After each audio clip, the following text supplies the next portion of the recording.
Every major blackout in history eventually ended. The lights came back on, the grid was restored, and most people went right back to doing exactly what they were doing before. But the people who did best during those gaps, the 1977 New York blackout, the 2003 Northeast blackout, the 21-day winter storms that left Texas in the dark in 2021, the weeks that parts of Puerto Rico sat without power after Hurricane Maria, were not the ones with the most gear. They were the ones with the most useful knowledge. These are the 17 survival skills that outlasted every blackout in history.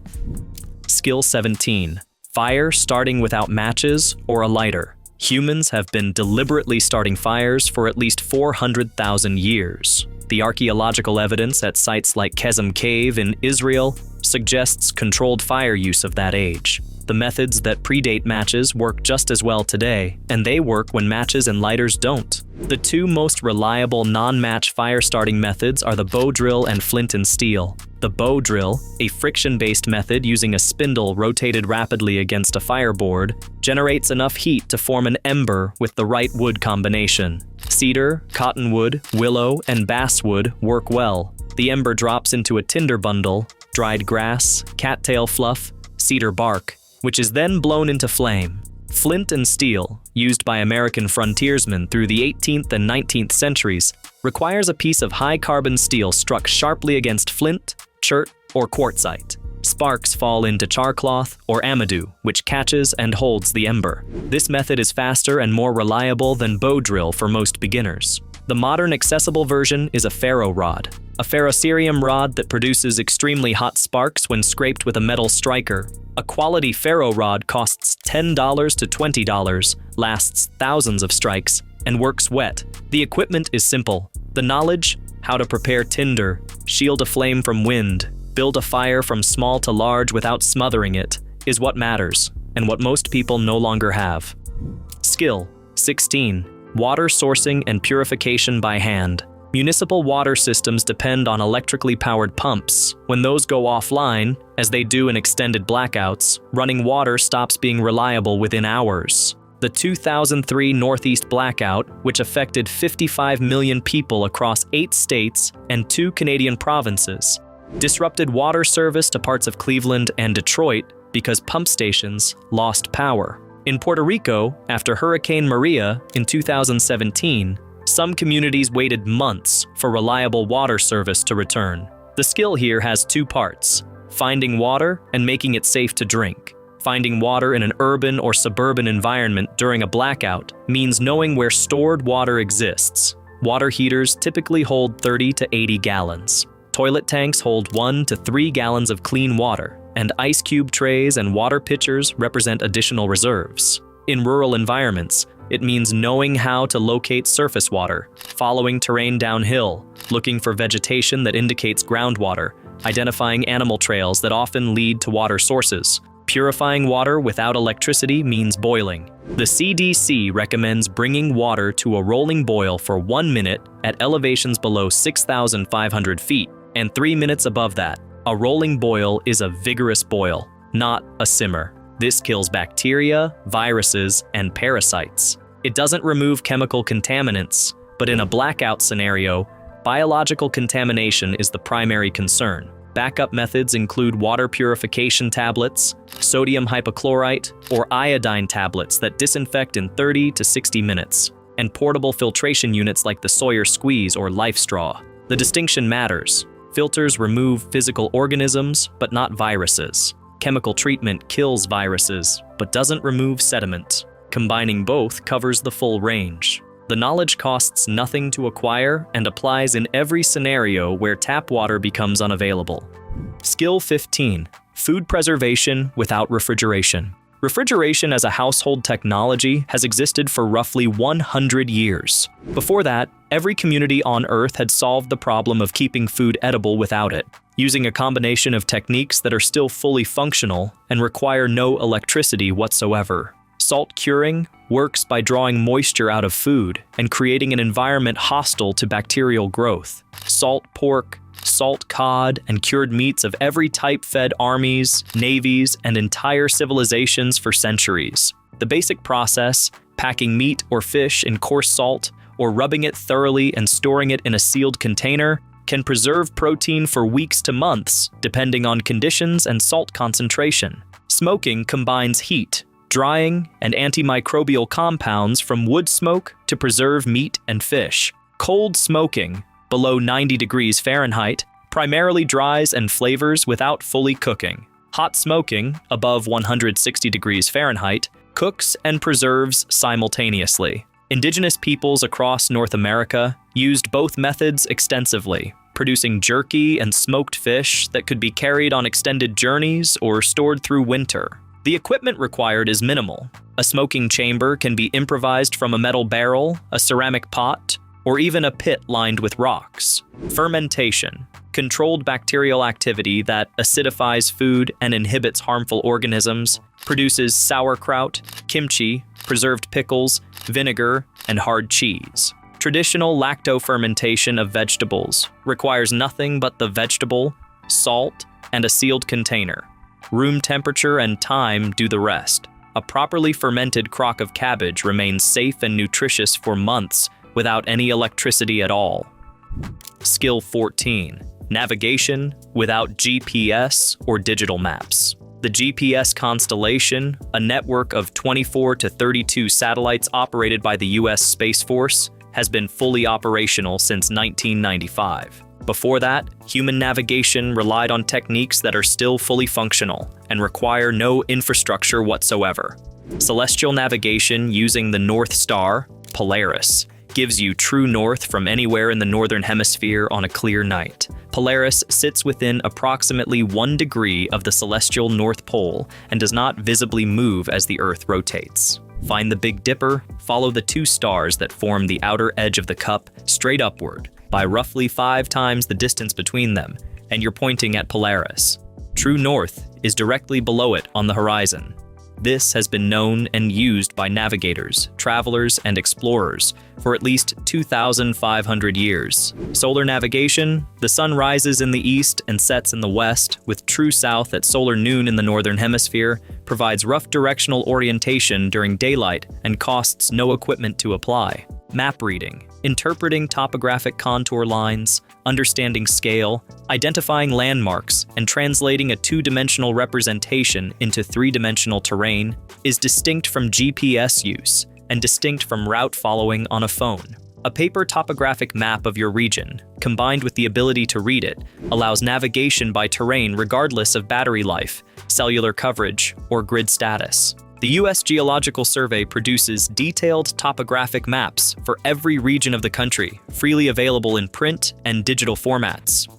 Skill 13. Basic first aid and wound management. Emergency rooms run on electricity. During the 2003 Northeast blackout, hospitals across the affected region switched to generator power, and some smaller facilities exhausted their fuel before power was restored. During Hurricane Katrina, the failure of emergency medical infrastructure left people managing injuries without professional help for days. The foundational first aid skills that apply in any blackout scenario: controlling bleeding through direct pressure and wound packing, recognizing and managing shock, pale, cold, clammy skin, rapid shallow breathing, confusion, lay the person flat, elevate the legs, keep them warm, treating burns, cool running water for 20 minutes, never butter or ice, splinting fractures with improvised materials, and recognizing the symptoms of heart attack, stroke, diabetic crisis, and severe allergic reaction. The American Red Cross estimates that 59% of deaths from trauma occur before the victim reaches a hospital,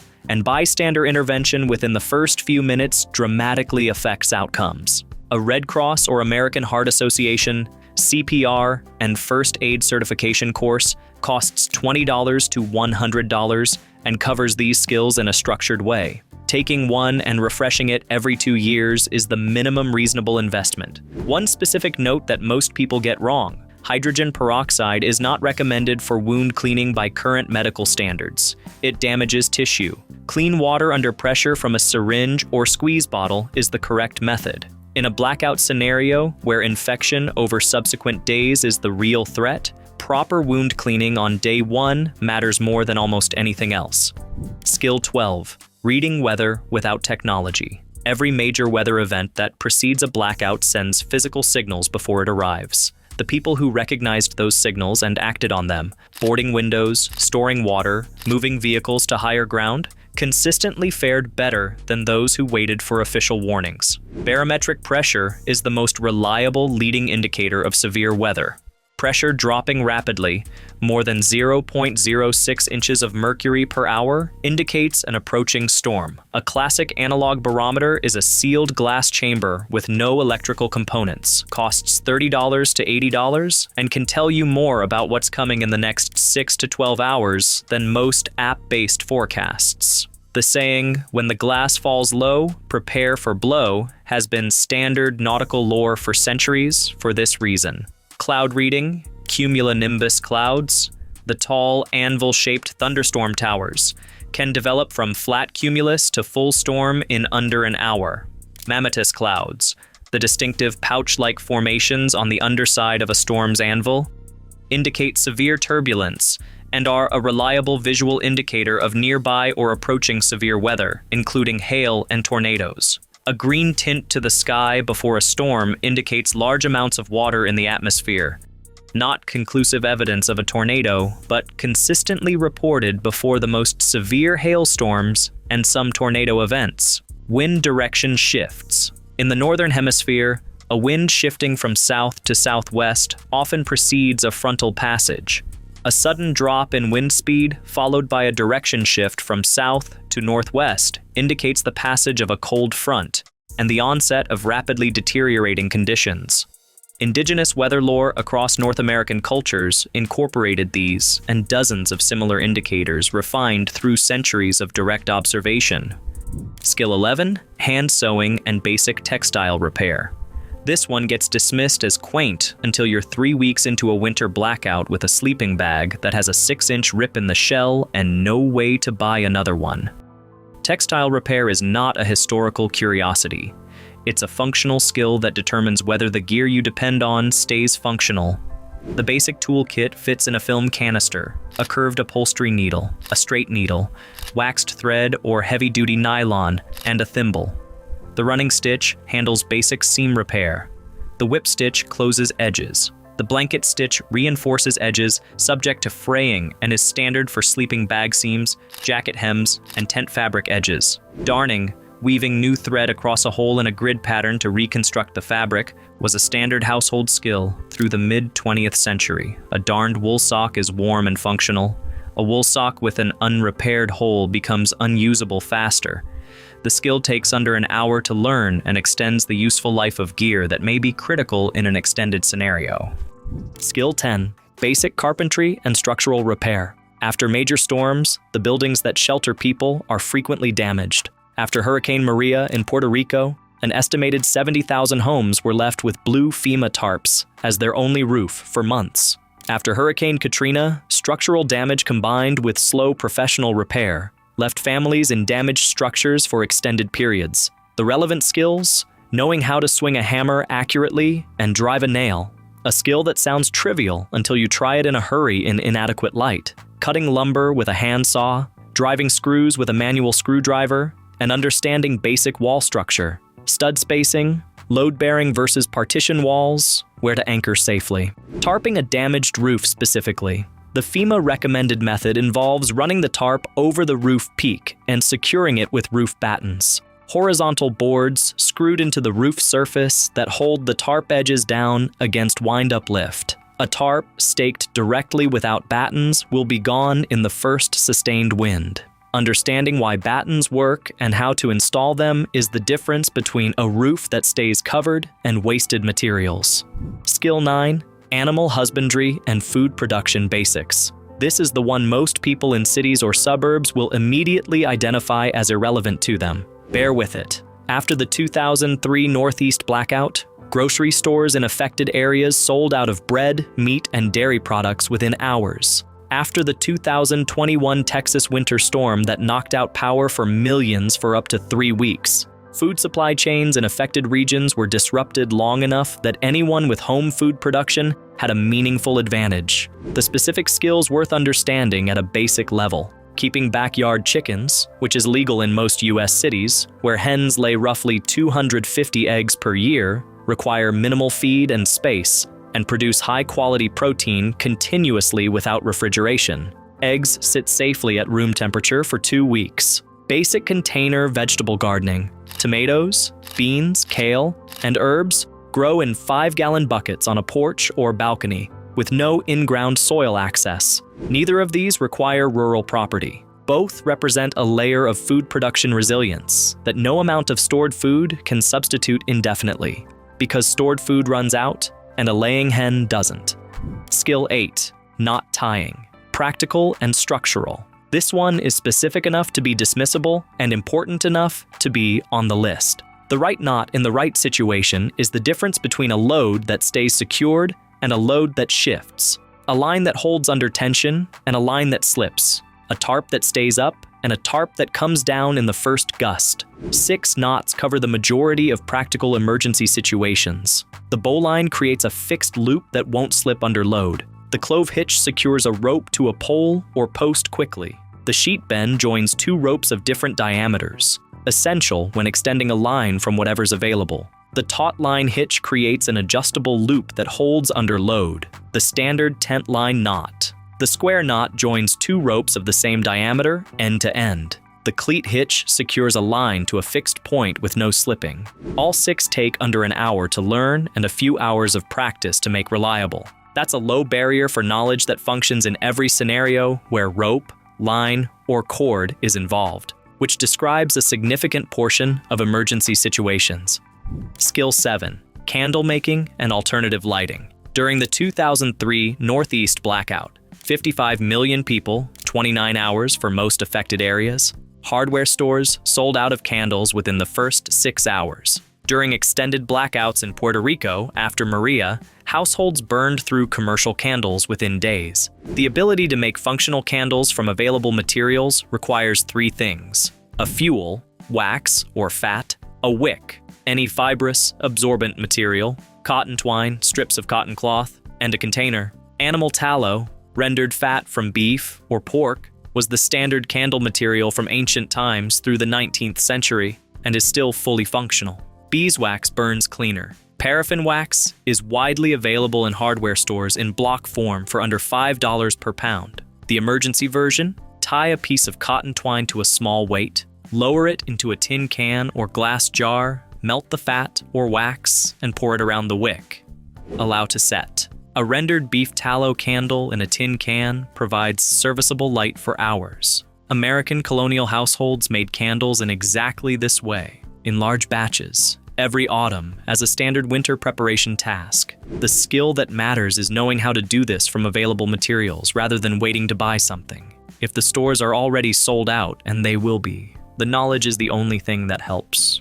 Skill 6, communication without electronics, community networks. During the 1977 New York City blackout, 25 hours, entire city, looting across 31 neighborhoods, 3,776 arrests. The people who navigated best were those with established community relationships, block associations that knew their neighbors, building superintendents who checked on elderly residents, church networks that organized food distribution.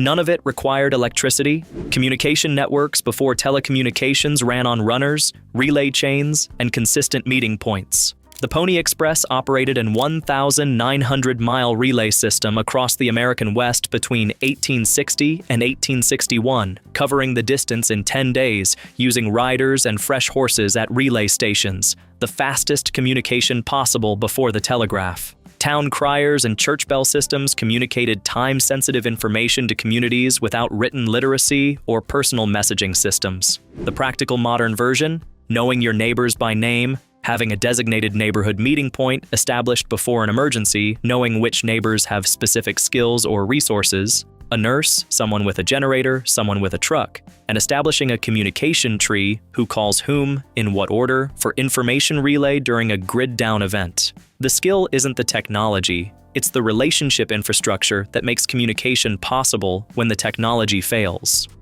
Skill 5, seed saving and basic crop knowledge. For the overwhelming majority of human history, every farming family saved their own seeds. Commercial seed production became dominant in the 20th century, and the skill of saving viable seeds from food crops has largely disappeared from the general population. It belongs on this list because it represents the difference between a one-season food garden and a self-sustaining food garden. The fundamental principle: open pollinated and heirloom varieties produce seeds that, when saved and replanted, grow plants with the same characteristics as the parent. Hybrid seeds, the majority of commercially sold vegetable seeds, may not breed true, producing plants that differ significantly from the parent or don't produce viable seeds at all. Growing open pollinated varieties is the prerequisite for seed saving. The process varies by plant type, but follows a common logic. Allow seeds to fully mature on the plant, harvest at peak dryness, clean off any pulp or coating, and dry thoroughly on a screen before storing in a cool, dark, dry location, ideally in paper envelopes with a silica gel desiccant packet. Tomatoes require an additional fermentation step to remove the gel coating around each seed. Stored properly, most vegetable seeds remain viable for 3 to 5 years. Knowing how to do this makes any garden capable of reproducing itself indefinitely, a skill that farming communities across the world depended on for 10,000 years before hybrid seeds made it unnecessary, and one that remains fully functional today. Skill 4. Mental resilience and stress management under sustained pressure. This one gets left off survival lists because it doesn't fit neatly into a category of physical techniques. That's exactly why it needs to be here. Sustained physical hardship is manageable. Sustained psychological stress without a framework for managing it leads to decisions that compound problems rather than solving them. The documented psychological effects of extended blackouts include panic buying before actual scarcity exists, interpersonal conflict as stress compresses patience, poor risk assessment as exhaustion degrades judgment, and decision fatigue, the well-documented phenomenon where the capacity to make good decisions deteriorates with each successive choice, making the early crisis period the time when decision quality is least reliable. 2 specific techniques have documented effectiveness: tactical breathing, taught to law enforcement and military personnel.